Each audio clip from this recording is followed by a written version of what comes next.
Volume 3, Chapter 331, 17th of November, 1945. Bartholomew as understood and suffered. Jesus is with the 6 apostles in a room where there are some very poor beds, placed very close to one another. The free space is barely sufficient to let them go from one end of the room to the other.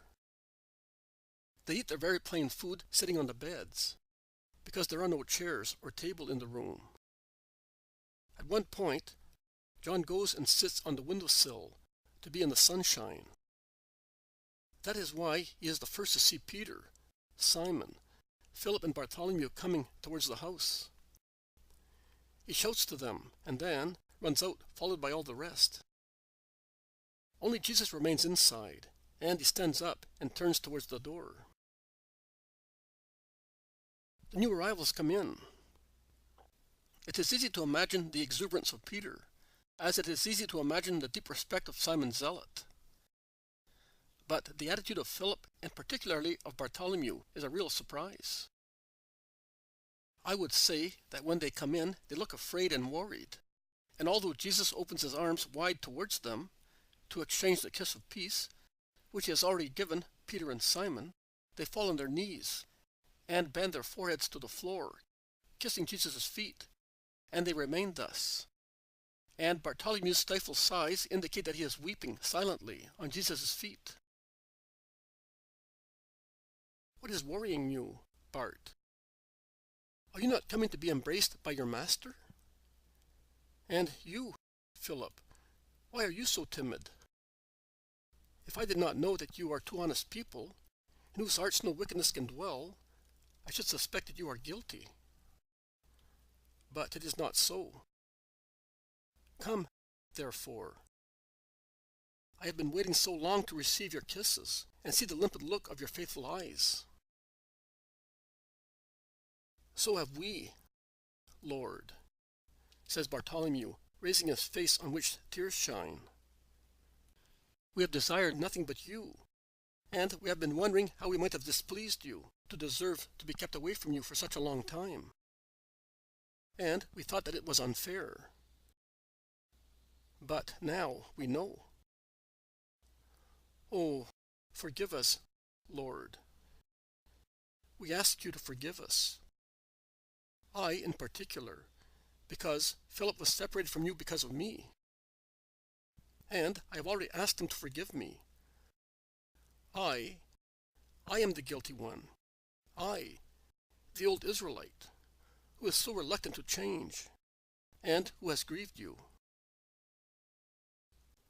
Jesus bends and forces him to stand up, as he forces Philip, and he embraces them together, saying, "But of what are you accusing yourself? You have done nothing wrong. Neither has Philip. You are my dear apostles, and today I am very happy to have you here with me, reunited forever." No. For a long time we have been unaware of the reason why you rightly distrusted us, to the extent of excluding us from the apostolic family. But now we know, and we ask you to forgive us, and I in particular ask you, Jesus, my Master. And Bartholomew looks at him full of anxiety, of love and compassion. Old as he is, he seems a father who looks at his afflicted son and scans his face thinned by grief, which he had not noticed. Neither had he noticed how that face had thinned and aged. And fresh tears stream down Bartholomew's cheeks. And he exclaims, "But what have they done to you? What have they done to us, to make us all suffer like this? An evil spirit seems to have come among us to upset us, to make us sad, weak, listless, foolish. So stupid that we did not understand that you were suffering. On the contrary, we increased your suffering through our meanness, dullness, respect for public opinion, and our old humanity. Yes, the old man has always triumphed in us, and your perfect vitality has never been able to renew us. That is what disturbs me. Notwithstanding all my love, I have not been able to change, to understand you and follow you. I have followed you only with my body, but you wanted us to follow you with our souls, to understand your perfection, in order to be able to perpetuate you. Oh, my Master, you will leave us one day, after so many struggles, snares, so much disgust and sorrow, and you will be grieved, seeing that we are still unprepared. And Bartholomew inclines his head on Jesus' shoulder and weeps desolately, afflicted with the knowledge that he has been a dull disciple. Do not lose heart, Nathanael. You see all that like an absurdity that surprises you. But your Jesus knew that you are man, and he does not expect more than you can give. Oh, you will give me everything. But now you must grow and be perfected.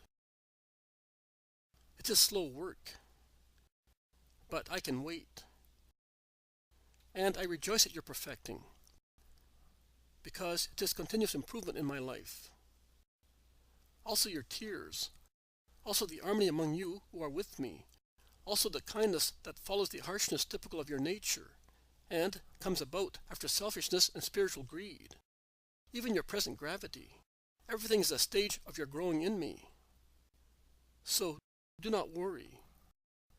Set your mind at rest, for I know everything. Your honesty, your good faith, your generosity, your sincere love.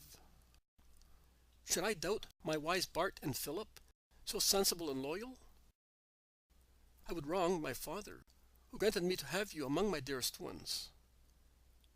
Now, let us sit down here, and those who are already rested can look after their tired, hungry brothers, giving them food and relief. In the meantime, tell your master and brothers what they do not know. And he sits on his little bed, with Philip and Nathanael beside him, while Peter and Simon sit on the next bed, opposite Jesus, knees to knees. Will you speak, Philip? I have already spoken, and you have been more just than I have all this time. Oh, Bartholomew, just? I had only understood that if the Master had not taken us with him, it was not because of inconstancy or animosity towards us. And I endeavored to set your mind at peace, preventing you from thinking of things as later you would have repented of your thoughts, and would have felt remorse. I had one remorse only, for preventing you from disobeying the Master when you wanted to follow Simon of Jonah, who was going to Nazareth to get martyrdom. Later, I saw both your body and soul suffer so much that I said, it would have been better if I had let him go. The Master would have forgiven his disobedience, and Bartholomew would not be poisoning his soul with such ideas. But, see, if you had gone, you would never have had the key to the mystery, and perhaps your suspicion of the Master's inconstancy would never have been dispelled. Instead, yes, thus, I understood. Master, Simon of Jonah and Simon Zealot, whom I harassed with questions to find out many things and have confirmation of things I already knew, said only this to me: the Master has suffered very much, so much that he has grown thin and old. And the rest of Israel, and first of all we ourselves, are to be blamed for that. He loves and forgives us, but he does not want to speak of the past. So we advise you not to ask questions and not to say anything. But I want to say something. I will not ask any question, but I must speak so that you may know. Because nothing of what is in the soul of your apostle is to be concealed from you. One day, Simon and the others had already gone away a few days before. Michael of Cana came to me. He is a distant relation, a good friend, and an old schoolmate. I am sure that he came in good faith, because he is fond of me.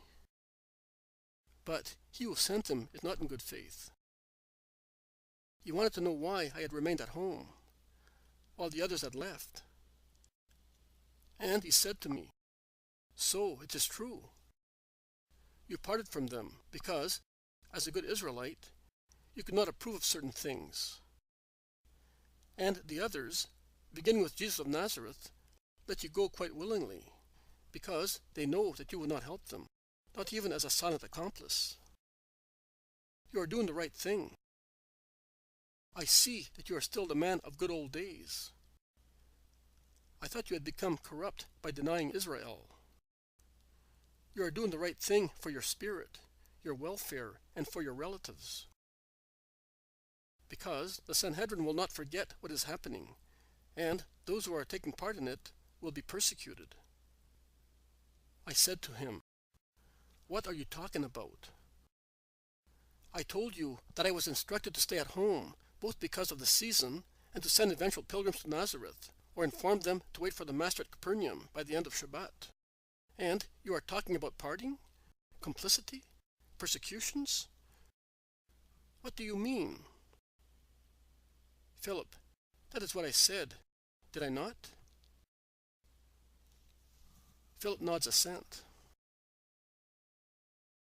Bartholomew resumes. "Michael then told me that it was a known fact that you were rebelling against the advice and order of the members of the Sanhedrin by keeping John of Endor and a Greek woman with you. My lord, I am grieving you, am I not? But I must tell you. I ask you, is it true that they were at Nazareth?" "Yes, it is." "Is it true that they left with you?" "Yes, it is." "Philip, Michael was right. But how did he know?" "That's no problem. It's those snakes who stopped me and Simon, and goodness knows how many more. The usual vipers," says Peter impulsively. Jesus instead asks quietly, "Did he not tell you anything else? Be sincere with your master, to the very end." "Nothing else. He wanted to know from me. And I told Michael a lie. I said, 'I will be staying at home until Passover.' I was afraid he might follow me, or, I don't know.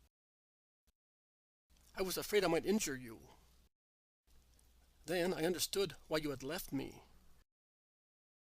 You realized that I was still too much an Israelite."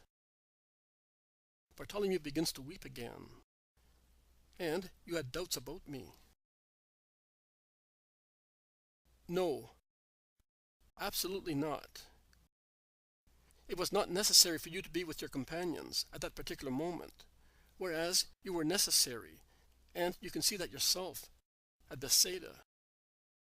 Each man has his mission. Every age has its work." "No, don't put me aside because of work, Lord. Don't worry about that. You are good. But I want to be with you. It is a punishment to be away from you. And I, although silly and incapable, I could have at least comforted you, if I could have done nothing else. I have understood. You sent these ones here, away with these two. Don't tell me. I don't want to know. But I feel that it is so, and I say so. Well, in that case, I could and should have been with you. But you did not take me, to punish me for being so reluctant to become new. But I swear to you, Master, what I suffered has changed me, and never again will you see the old Nathaniel in me." "So you can see that our suffering has come to a joyful end for everybody. And now we shall slowly go to meet Thomas and Judas, without waiting for them to go to the appointed place. And we shall set out again with them. There is so much to be done. We will set off tomorrow. Quick. And you will be doing the right thing, because the weather is changing in the north. A calamity for cultivations, says Philip. Yes, the recent hailstorms have destroyed strips of the country. You should see them, Lord. Certain places seem to have been burned out by fire. And the strange thing is that the disaster happened, as I said, in strips, says Peter. While you were away, we had many hailstorms. One day, about the middle of Tibet, it looked like a real scourge. I am told that down in the plain, they have had to sow all over again. It was warmer previously. But since then, sunshine is a pleasure. We are going backwards. What strange signs? What will they be? Asks Philip. Nothing but the effect of lunations. Do not worry about it. These things should not impress you. In any case, we are going towards the plain, and it will be pleasant to travel. It will be cold, but not very, and in return it will be dry weather. Come with me in the meantime. There is a lovely sunshine on the terrace. We can rest up there, all together.